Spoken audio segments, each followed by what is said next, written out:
You probably don't think much about it. Gasoline, that stuff you put in your car, or your lawnmower, or your generator, it just seems to be there, right?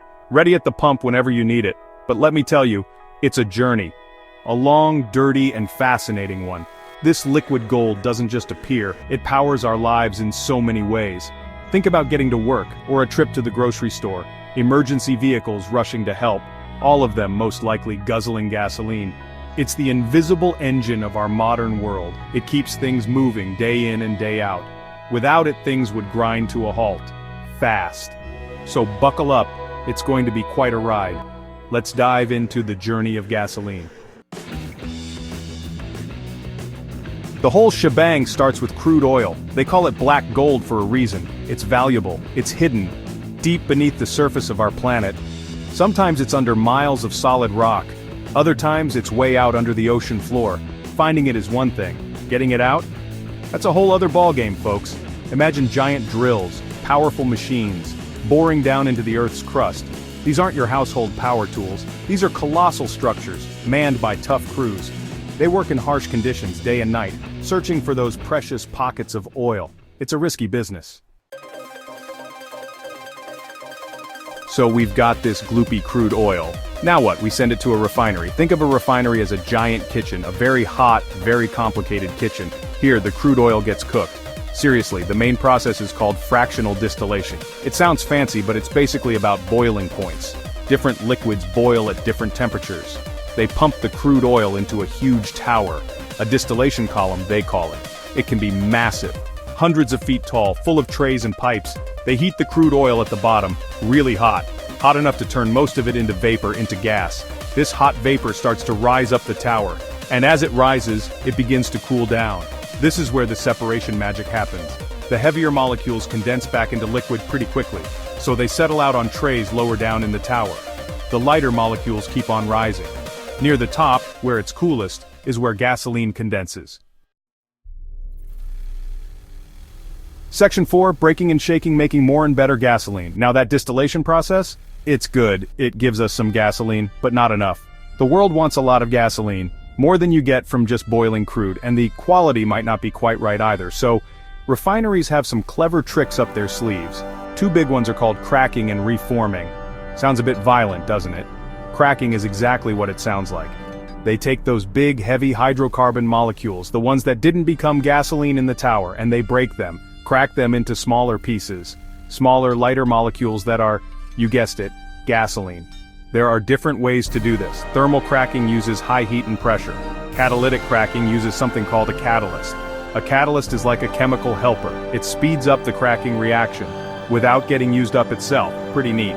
This allows cracking to happen at lower temperatures, saving energy and making the process more efficient. So, cracking helps increase the amount of gasoline. It turns less useful parts of crude oil into the high-demand fuel we all need. Section 5, the perfect mix, crafting your fuel. Alright, so we've distilled, we've cracked, we've reformed, we've got a lot more gasoline components now, but it's still not quite ready for your tank. Think of it like baking a cake. You've got your flour, your sugar, your eggs, but you need to mix them just right, and maybe add some frosting or sprinkles. That's what blending and adding additives is all about. Refineries don't just make one type of gasoline, they make different grades of gasoline. You see them at the pump: regular, mid-grade, premium. The main difference is the octane rating. Premium has a higher octane for high-performance engines. To get these different grades, they blend. They mix various hydrocarbon streams carefully. Each stream has different properties. It's a precise science, this blending. Computers help figure out the exact recipes to meet the required octane level and other specs. But that's not all. Then come the additives. These are special chemicals added in small amounts, but they do really important jobs, like tiny superheroes for your fuel. Section 6, pass or fail. The gasoline gauntlet. With all this processing and mixing, how do we know the gasoline is any good? You can't just eyeball it and say, looks fine. This stuff has to meet some really strict standards. Bad gasoline can damage engines, big time. It can also create more pollution. Nobody wants that. So quality control is a massive deal. It's a constant process of testing. Samples of gasoline are taken at every stage, from the refinery streams to the final blended product. And even from the storage tanks. These samples go to a laboratory. Technicians in white coats run a battery of tests.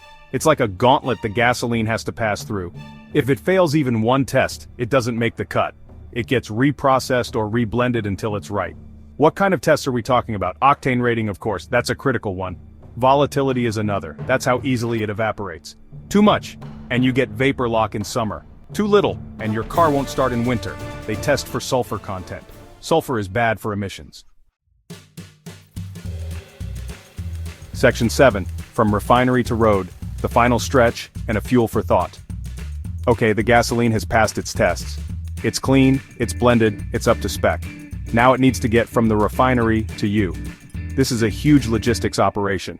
First, it's stored in massive tanks at the refinery. Some of these tanks can hold millions of gallons. From there, it begins its journey outwards, through a complex network of distribution.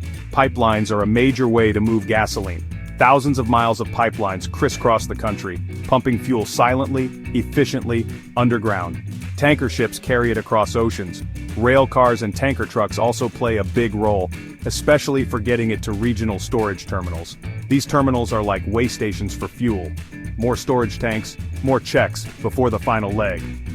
From these terminals, smaller tanker trucks take over. You've seen them on the roads. Big, shiny, cylindrical tanks. These are the trucks that deliver to your local gas station. They fill up the underground storage tanks at the station. And that's where you finally meet the gasoline, ready to be pumped into your car. The end of a long, complex, and often dirty journey.